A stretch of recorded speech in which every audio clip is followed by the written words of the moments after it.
Welcome to your posing guide. This is pose number 4, transition to the tummy. Place your hands on your baby's hips and thighs and gently lift their bottom and bringing their legs out behind them. Then you're going to raise their head just enough to bring their arms up a little bit higher, and then you're going to cross those feet over, raise the bottom up and give it a little bit of a curve towards the elbow just to get the knee touching the elbow. And that's really what you're aiming for this particular position.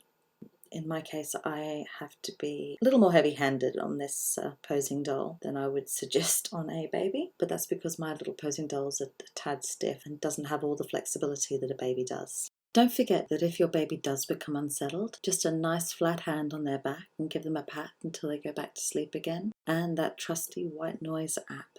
So don't forget, we need to have the elbow and the knee touching. Once we've curved the bottom round, we then want to achieve the bum up look, and we do this by raising the bottom and raising up the head. So starting with the bottom, I'm going to put some extra cloths underneath all the blankets and give that bottom a really nice lift. So I think we will speed through this bit. Just check that the blanket's nice and smooth afterwards and there's no lumps, bumps, folds. And if there are, then just get rid of them. So at the moment we are raising the baby's head, again just by putting some cloths underneath the head just to raise it. So this way you've got a bit of a dip in the middle.